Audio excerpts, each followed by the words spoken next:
1,250 feet up, Loki Loftyson stood watch over New York City. The cold air whipped and clawed at his skin, though it did so with no purchase. His wings were by his side, jet black feathers, much smoother than those of earth ravens. His battle attire draped upon him, gold and green, the ends of his battle coat billowing in the swipes of the wind. His doubled horned helmet gleamed in the light of the television mast. Somewhere down below was his brother, Thor Odinson. They were the branch of angels known to the mortals as Asgardians, the gods of the mortals' Norse mythology. They were, of course, not gods, but angels. Loki grit his teeth and looked away from the city down below. Angels. He allowed his fury to ebb, to diminish to seething, the state he was now familiar to. He had been deceived his entire life, fooled into thinking he was one of them. Oh yes, he looked so familiar in appearance to them.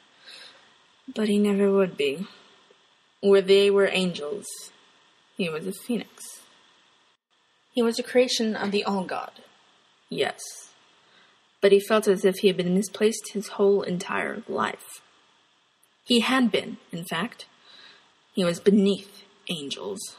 They more heavenly and divine than him, more pure. They would always be better than him. And the phoenix.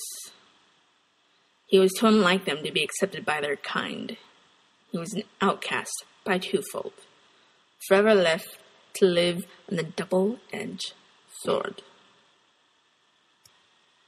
What was worse was that the mortals knew.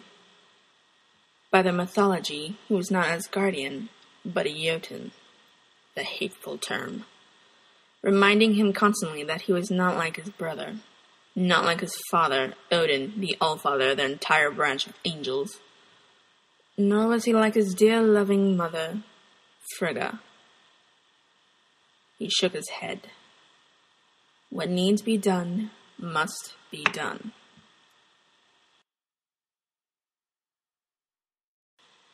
If you were to ask, Tony Stark never sometimes stands by the window, looking down at the expanse of the city of New York that is laid in front of his tower.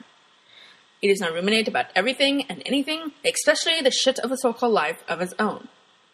He does not think of his father that had never personally shown him any affection, never said "I love you" to his face alive. He does not think of what could have happened if he had just ran away all those years ago, making a life of his own instead of trying so hard to impress his father, like he ended up doing.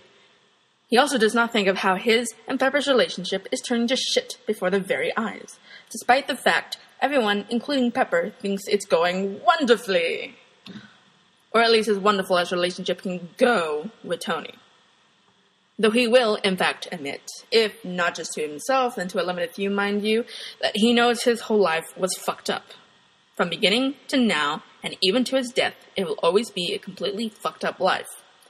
Fucked up by doing of his father, fucked up by a deceiving, lying bastard who he had once considered a good old friend and father figure for most of his life, fucked up by the image and the alter ego he created for himself and every stupid and idiotic thing he's ever done and will do.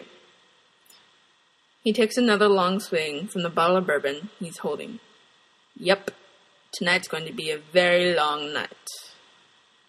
He hates when he gets his way, when his mind absolutely refuses to let him work, when all it wants to do is suck him into this fucking black hole of thoughts.